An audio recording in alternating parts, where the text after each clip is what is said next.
देखिए कल हमने कैपिलरी एक्शन के बारे में देखा था, अभी कैपिलरी एक्शन की डेरिवेशन के बारे में देखते हैं। देखिए कल मैंने आपको बताया कि ये कैपिलरी एक्शन का कंसेप्ट क्या होता है। जिन्होंने कैपिलरी एक्शन का कंसेप्ट नहीं देखा है वो प्लीज़ कल का लेक्चर देख के बाद में ये देखें। आज हम लोग इसके डेरिवेशन के बारे में जानेंगे। देखिए डेरिवेशन के बारे में जानने के लिए मान लीजिए एक लिक्विड कॉलम है जो भरा हुआ है एक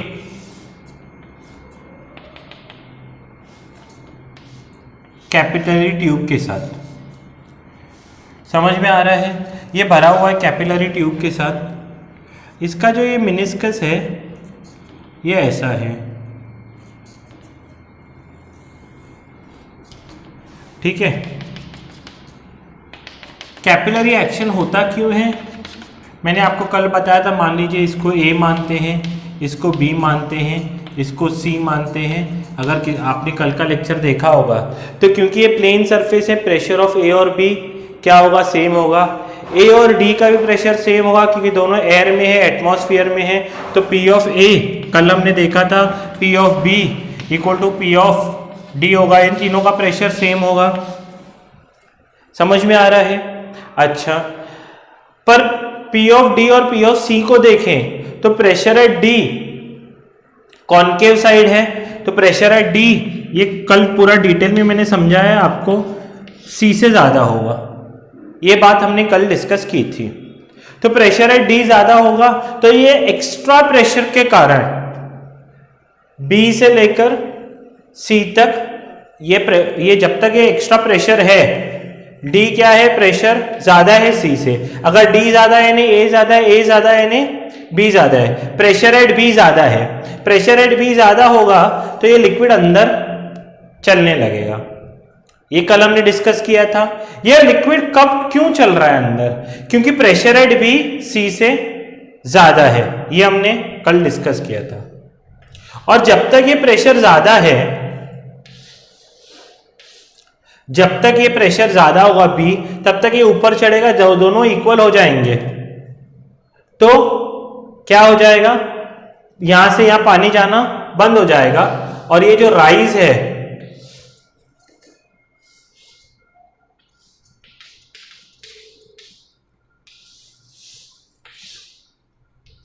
जो राइज है ये स्टॉप हो जाएगा। ये राइज है एच, इसका ही डेरिवेशन निकालना है। देखिए ये अंदर पानी क्यों जा रहा है? एक्स्ट्रा प्रेशर के कारण। यहां पर एक्स्ट्रा प्रेशर कितना है आपको पता है कि मान लीजिए ये मिनिस्कस है, ये मिनिस्कस है जिसका रेडियस है आर, ये मिनिस्कस है जिसका रेडियस है आर। कॉनकेव साइड और कॉन्वेक्स साइड में एक्सेस प्रेशर कितना होता है?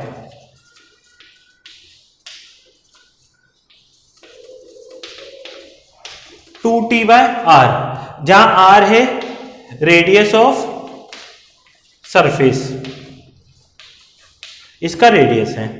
तो ये एक्सेस प्रेशर था इधर। इस प्रेशर के कारण ही ये ऊपर चढ़ा है और ऊपर चढ़ने के बाद प्रेशर इक्वल हो गया।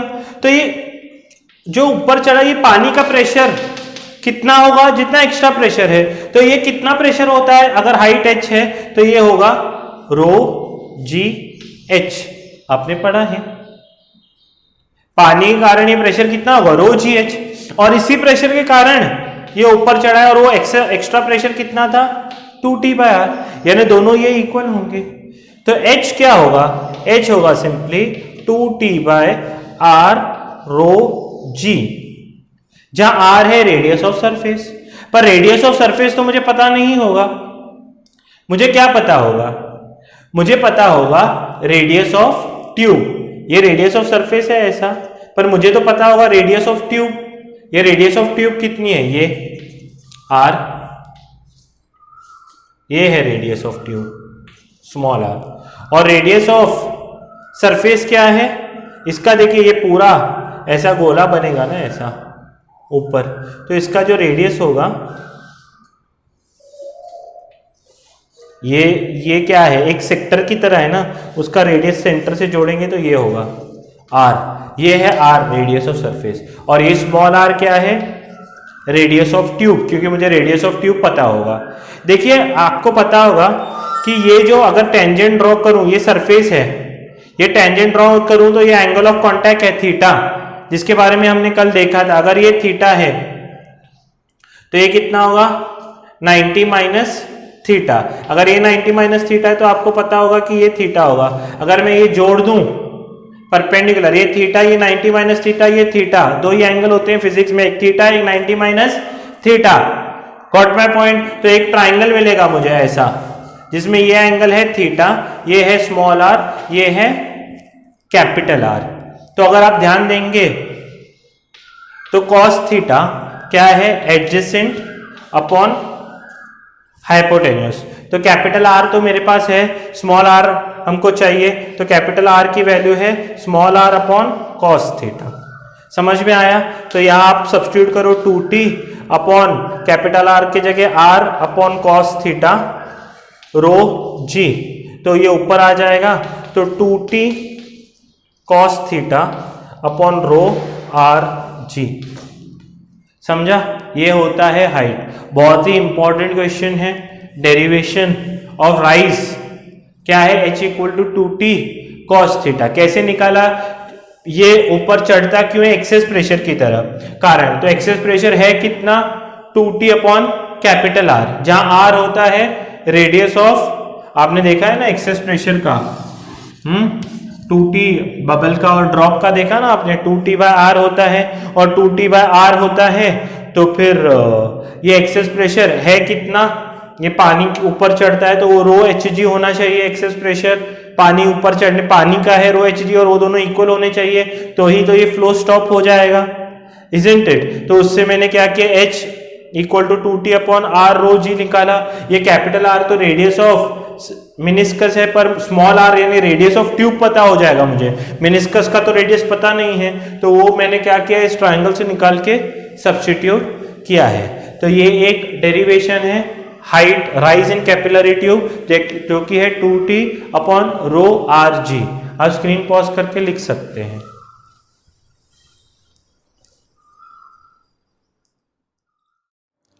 देखिए और एक डेरिवेशन है जो बुक में लिखा जाता है या दिया जाता है। मान लीजिए ये हमारा कैपिलरी ट्यूब है,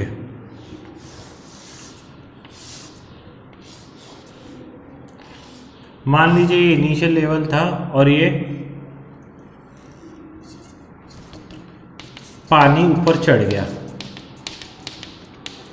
तो h पानी ऊपर चढ़ा है, h पानी ऊपर चढ़ा है, तो ये पानी जो ऊपर चढ़ा है उसका कुछ वेट होगा, इस पानी का कुछ वेट होगा। इस वेट को कौन बैलेंस कर रहा है, इस वेट को कौन बैलेंस कर रहा है, इस वेट को सरफेस टेंशन बैलेंस करता है। तो उसी से ही दूसरा डेरिवेशन है, हालांकि आंसर सेम आता है पर वो भी मैं बता देता हूं। देखिए वेट ऑफ वाटर या वेट ऑफ लिक्विड बोलो, it is equal to surface tension या force due to surface tension. सोचो ये जो मेनिस्कस है इसको मैं ऐसे करता हूं,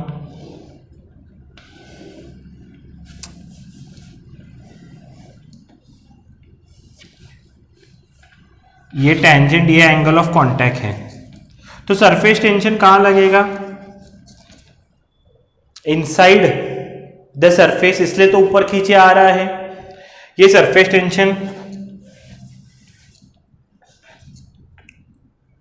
force due to surface tension है इनसाइड द सरफेस। अगर ये थीटा है तो ये भी थीटा होगा, इजंट इट। ये थीटा है तो ये भी थीटा होगा। अच्छा ये थीटा है तो फोर्स Ft कैसे लगेगा, ये एंगल ऑफ कांटेक्ट है ना, सरफेस टेंशन क्या लगेगा, इनसाइड द सरफेस लगेगा, तो इनसाइड द सरफेस Ft लगा, तो इसके दो कंपोनेंट्स बनेंगे, Ft cos थीटा ऐसा और Ft sin थीटा। सोचिए ये जो मेनिस्कस है ये 2D में ऐसे दिख रहा है, असलियत में अगर मैं ट्यूब ले लूं तो ये मिनिस्कस ऐसे पूरा सर्कुलर है। ये तो मैंने इधर देखा FT cos theta, FT sin theta, ऐसा इस साइड भी होगा FT cos थीटा और FT sin थीटा। ठीक है, तो FT sin थीटा कैंसिल होगा और FT cos थीटा, मान लीजिए ये पूरा ये ऐसा ट्यूब है तो इस साइड और इस साइड आया, वैसे इस साइड और इस साइड भी FT cos थीटा आएगा, यानी FT cos theta, FT cos theta, FT cos theta, पूरा ये जो पार्ट है मिनिस्कस का, ये जैसे बॉटल है तो ये पूरा ही सरकमफरेंस के अलोंग होगा ऊपर। ये पूरा जो सरकमफरेंस है ये पूरा जो सरकमफरेंस है उसके FT cos ऐसे कैंसिल होंगे, ऐसे जो हॉरिजॉन्टल कंपोनेंट्स है तो वो तो सब कैंसिल हो जाएंगे, पर FT cos थीटा पूरे सरकमफरेंस पे ऐसे लगेगा। समझ में आ रहा है? तो जो force due to surface tension लगेगा वो तो है FT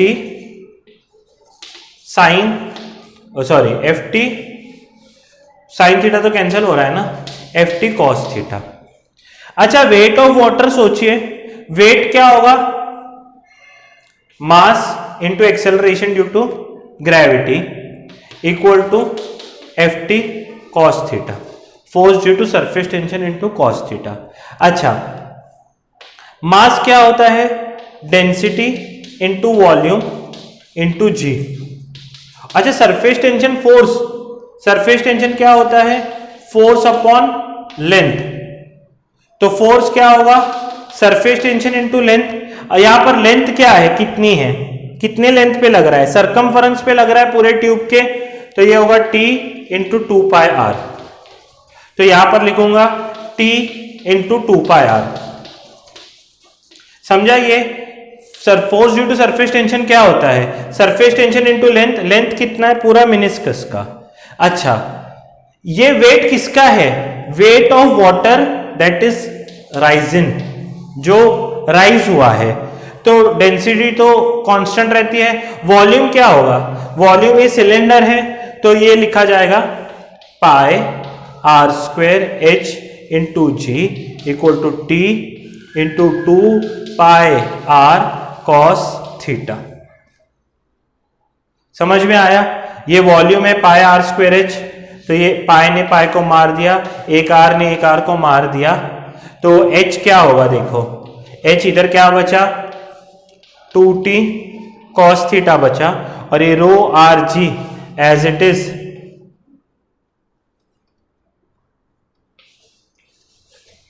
कांस्टेंट आया। ठीक है, 2t cos theta rho are g, ऊपर cos थीटा रहा, तो ये स्मॉल r क्या है? रेडियस ऑफ ट्यूब है। पर अगर ऊपर क्या है? 2t रो कैपिटल R जी रहा, तो ये r क्या है? रेडियस ऑफ मिनिस्कस है। ये आपको रेडियस ऑफ सरफेस या रेडियस ऑफ मिनिस्कस है, ये ध्यान में रखना पड़ेगा। 99.9% सवाल इससे ही हो जाते हैं, पर एक आधा सवाल कई बार ट्विस्ट करके उससे भी पूछ सकते हैं, तो दोनों आपको फॉर्मूले याद होने चाहिए। Got my point? Screen pause करके लिख लें इतना।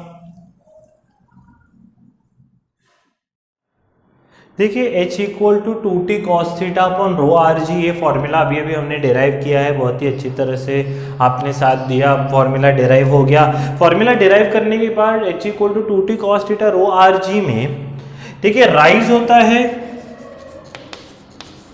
तो h पॉजिटिव आएगा, यानी जैसे वाटर और ग्लास के लिए, पर h नेगेटिव आ सकता है। कब? वाटर प्लस मर्क्यूरी के लिए, यानी तब क्या होगा? राइज नहीं होगा, तब होगा फॉल। तब क्या होगा? फॉल होगा। समझ में आ रहा है? फॉल आया यानी H नेगेटिव आएगा। अच्छा H नेगेटिव देखिए, सरफेस टेंशन तो पॉजिटिव होगा, डेंसिटी पॉजिटिव होता है, रेडियस भी नेगेटिव नहीं होगा, G भी पॉजिटिव होगा, तो नेगेटिव देगा कौन? नेगेटिव देता है कॉस थीटा। कॉस थीटा अगर नेगेटिव आएगा तो H भी नेगेटिव होगा, और ये कब होता है? मर्क्यूरी के साथ। और एक कॉस थीटा नेगेटिव कब होता है? जब थीटा ऑब्ट्यूज होता है। तो ये सभी पॉइंट्स आकर कनेक्ट होते हैं। तब भी मैंने बताया था आपको, एंगल ऑफ कांटेक्ट मर्क्यूरी के लिए क्या होता है? ऑब्ट्यूज। तो कॉस थीटा नेगेटिव आएगा तो ऑटोमेटिकली H भी नेगेटिव आएगा। बाकी अगर आप वाटर लोगे, केरोसिन लोगे, तो ये कॉस थीटा क्या आएगा? कॉस थीटा आएगा पॉजिटिव, H भी आएगा पॉजिटिव, यानी राइज होगा, और प्रैक्टिकली ऐसे होता भी है, एंगल एक्यूट होने वाला है। ठीक है, समझा? अच्छा, मैं आपको और एक सवाल करता हूं, ठीक है, आपको और एक सवाल करता हूं, आप ध्यान से सुनिए एक एक पॉइंट। ये H आया, बहुत बढ़िया सर। मान लीजिए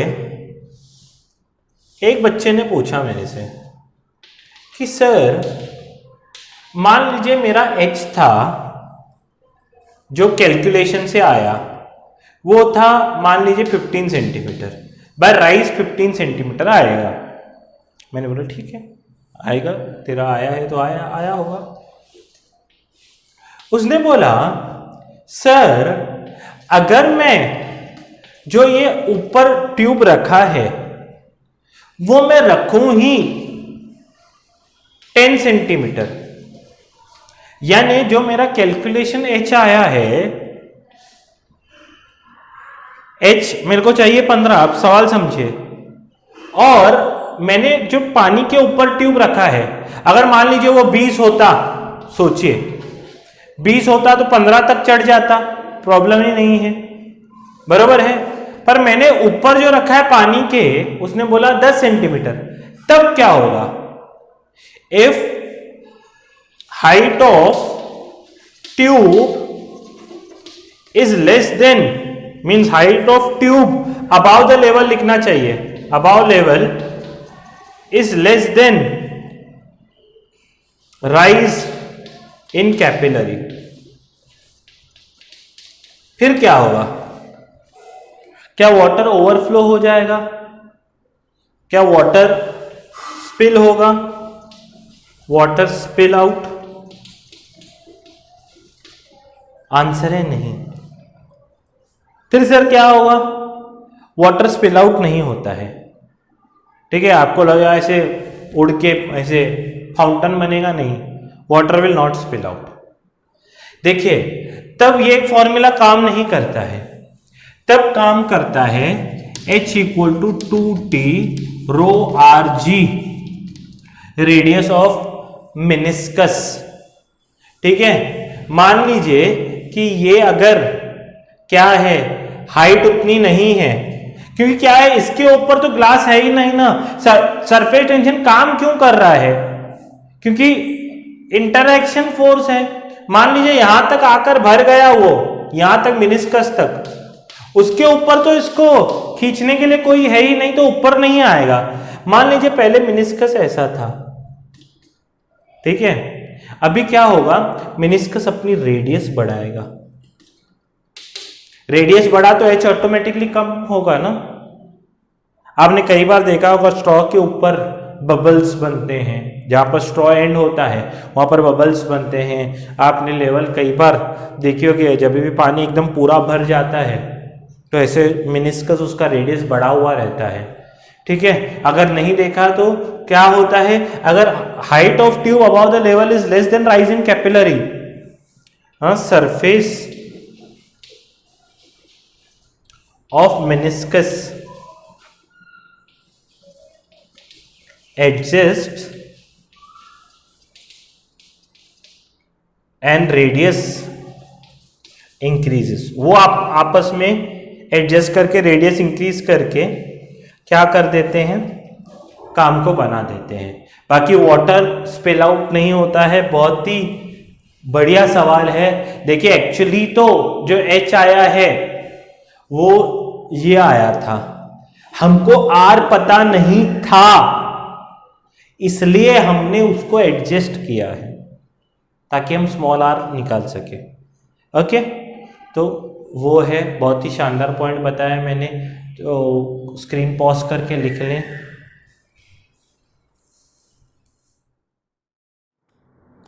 देखिए, capillary tube has radius 5 × 10⁻⁻⁴ metre.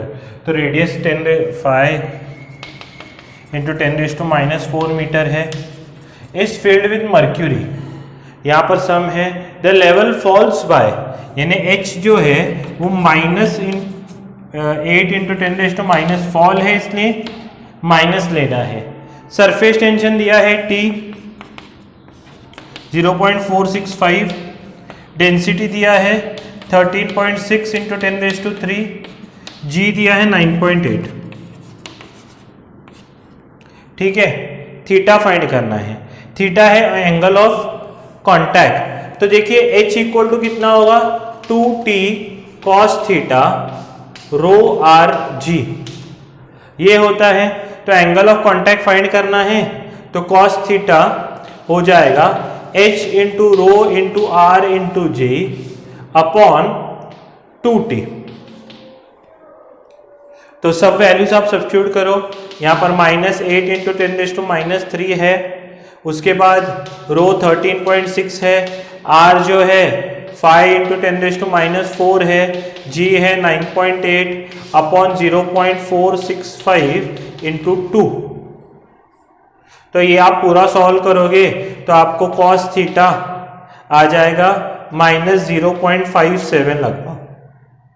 ठीक है, 5732 लगभग। और अगर आप यानी इसको ये करना चाहते हो थीटा में कन्वर्ट, तो इसको लिखना है cos 180 माइनस थीटा 0.5, फिर पॉजिटिव हो जाएगा। कई एक लेक्चर में मैं पूरा लॉग से इसको कैसे निकालना है वो भी बताऊंगा। तो थीटा इक्वल टू लगभग 124 डिग्री 58 मिनट्स के आसपास थीटा आ जाएगा ऑब्ट्यूज।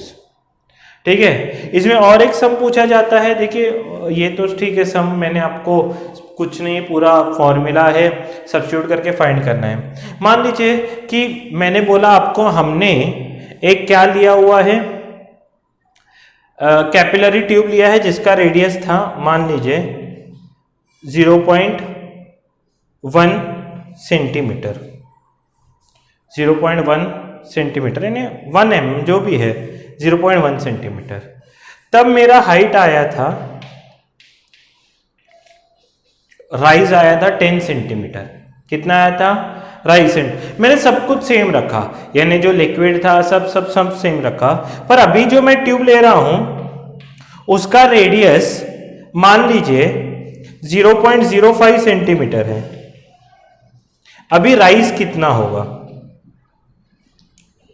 अभी राइज कितना होगा? देखिए मैंने बाकी सब सेम रखा। देखिए 2 तो कांस्टेंट रहता है, T टेंशन ये तो लिक्विड के ऊपर बेस्ड है, लिक्विड सेम है तो T सेम रहेगा, एंगल ऑफ कांटेक्ट सेम रहेगा, डेंसिटी भी इस पे डिपेंड करता है लिक्विड पे, G क्या है वो भी कांस्टेंट है। Means H is inversely proportional to R। जितना आप क्या करोगे H यानी R घटाओगे H उतना बढ़ेगा। इसका मतलब क्या है कि H1 अपॉन H2 अगर आप लिखते हो तो आपको लिखना चाहिए R2 upon R1। Inversely proportional है ना, इनवर्सली प्रोपोर्शनल है। तो आपके पास H1 है 10, H1 है, मैं इधर लिख रहा हूं 10, H2 नहीं है, R2 है 0.05, R1 है 0.1। तो ये क्या होगा, आप क्रॉस मल्टीप्लाई करके ये यानी 1 जा है, ये 2 जा है, तो H2 सिंपली आपका 20 सेंटीमीटर आ सकता है। तो ये भी बहुत ही बेहतरीन सम है। आप कहीं तो मार्जिन में लिख सकते हो कि H is inversely proportional to R। जितना R छोटा होगा उतना H बड़ा होने वाला है, उतना H क्या होने वाला है, बड़ा होने वाला है। तो ये कैपिलरी एक्शन की डेरिवेशन उसके सम्स वगैरह मैंने आपके साथ डिस्कस किए हुए हैं, उसके कुछ इंपॉर्टेंट पॉइंट्स भी बताए हुए हैं जो JEE नीट के लिए इंपॉर्टेंट है। तो नेक्स्ट लेक्चर में हम लोग विस्कोसिटी और स्टोक्स लॉ वगैरह लेकर पूरा फ्लूइड्स खत्म करेंगे। तब तक के लिए पढ़ते रहिए, अपना ख्याल रखिए, अपने पेरेंट्स का ख्याल रखिए। जय हिंद।